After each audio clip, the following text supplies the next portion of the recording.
You know, almost all of us have some type of spreader, and did you know calibrating a spreader can be beneficial to the environment and also to your pocketbook?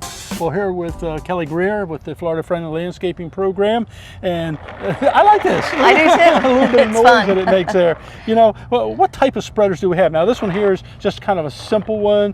You put the fertilizer in here, and then you go about it, but I guess you can go around just hitting about anything if you want. Yes, it's great for in small spaces or in the landscape, Yeah, where you have shrubs very and small things. yard, Yeah, shrubs, things of that nature. that But works you great. have a pretty heavy duty one right there. Yes, this is a drop spreader, and it drops that fertilizer straight down in that straight pattern, so you would not have to be as worried with having that fertilizer thrown like you do with the rotary spreader. Yeah. Now you have another one over here. I do. This is the one I use the most, this type of spreader. Yes, you know, a rotary spreader. a rotary type spreader. And this is very professional, and you can find this at the garden centers as you can any of these. But tell us the advantage of this one here. Well, the advantages are that it has a wider swath, so you're going to make less passes than you would with a drop spreader.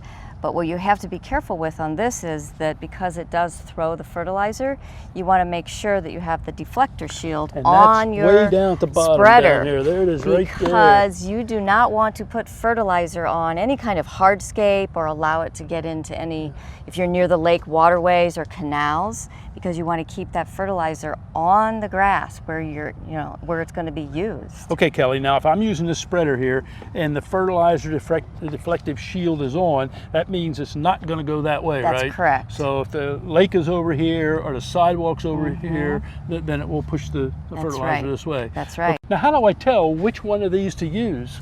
Well, some of it's personal preference, but if you have a smaller landscape, you could use the handheld spreader.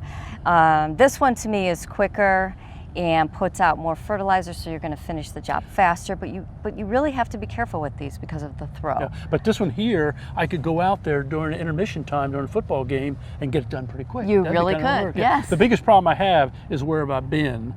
Yes, so it's the overlap. So on a drop spreader, you're going to run your wheels right on top of each other, so you're going to want to look at what your path was. On this, because you probably have a 10 to 12 foot throw, you're going to want to overlap like 5 feet.